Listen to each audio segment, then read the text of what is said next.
going to show you how to do them at home. Yes, we are, actually, you and I. Pastéis de nata, which means? Portuguese custard tart. Yeah, but the nata's milk. Yeah. But we're sort of adjusting the recipe a little bit and using cream. But what I have got is I've got a muffin tin, so quite easy to make, some puff pastry, cream, sugar, corn flour, and eggs. Let's just start off with the actual cooking of the tart case. Right. Conventional puff pastry, buy it rolled out, don't even think about making it, it's not worth it. Take a ramekin, any type you like, and you just want a decent round disc which is going to sit inside your muffin tin. You don't need to grease the muffin tin because there's huge amounts of butter in your puff pastry. Take out the puff pastry and push it into the... If you just push that in for me, that would be really nice of you. I'm pushing it in, sir. Yeah.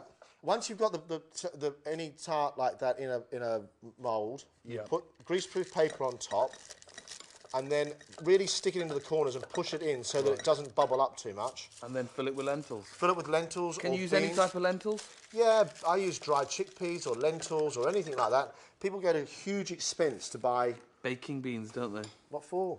Use dried beans, you use, again, rice, whatever you like. You've done that beautifully. Thank you very much. And luckily, I've got one done already. Into the oven at 200 degrees for about 15 minutes, and then we're done. I'll leave those to you. Thank you very much. And we're going to move over here. Once we've done that, sir... Yes, sir. We have our little tart cases. So these are part baked? They are. So you just take your paper and lentils out. And remember, you can recycle this paper and make very attractive earrings from it. Now, the filling is quite simple because it really is sugar, eggs, corn flour, and the cream or the milk. It's just a custard. It is a custard, but there's a method in the way it's been made. Okay. Could you do me a favour? Could you separate those eggs? Okay. All I want is the egg yolks. Okay. Now, this is a dish which is, of course, born out of the port industry. Because when they made port, they had to find a way, what's called finning or clarifying the port. And to do that, they used huge amounts of egg white. And the byproduct of that was the egg yolk. Right. So the egg yolks were left over, and some very clever person up in Porto thought, what do I do with all these egg yolks? And they turned it into tarts. It is astonishing how much food has been sort of happy chance, serendipity, if you like. Clever, isn't it? Small amount of your cream or milk in the bottom of the bowl, and add that to your cornstarch to it, and then stir it, but don't stir it too much because the cream will thicken very quickly. So this isn't like a conventional custard? No, not at all. Quite different. Yeah, you've got to, well, that's the whole idea. The corn flour, the cornstarch, helps it thicken up pretty quickly. Rather than returning it to the heat and doing it that way. How are you getting on this, slow boy? I'm, you know, not a professional chef. I think you'll find when it comes to being funny, I'm quite good. Add the sugar to your egg yolks. Do you need all 6, sir? Yes, please. And then as you do the last one and I finish off the rest of the recipe, we whisk that up to go yellow and sugar. You want the sugar to be taken up by the egg yolk. You don't want to just add the sugar to that. Do you know when I do this, I realise I've put on so much weight doing this programme. Really? Yeah, my belly wobbles.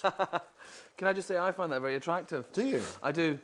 Mix that together. So your egg yolks first and sugar, your corn flour and cream together. Stir that around. That's not too lumpy. You didn't do anything with the corn flour. Look. There's no lumps in that, young sir. Look at that.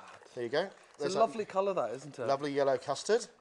And then they simply get ladled into our tart case. It doesn't matter if it overflows a bit, it's fine. And that will that sort of gently rise up and settle? Yeah, it sort of rises up then goes back down again, but it needs to be a huge amount of egg, otherwise it won't set. Now, cleverly, because I'm a prepared person, right, I would usually put these into the oven at 200, again for about 20 minutes, but because we have the magic of television, and we have to have it ready. And it is magic, ladies and gentlemen. It is magic. I have, behind you over there, made some tarts for you. There are some John's made earlier. Isn't that incredible? John, you're great. I know. Sir, look at that. Oh, with coffee. Let them cool down. With coffee, with friends. Let them cool down for about 10 or 15 minutes. Yeah. And if you want to dust them with icing sugar, fine, but I think they're sweet enough.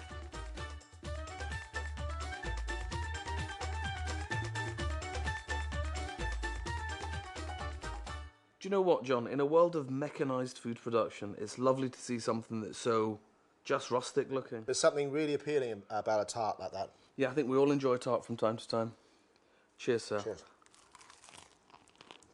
Mmm. Very good.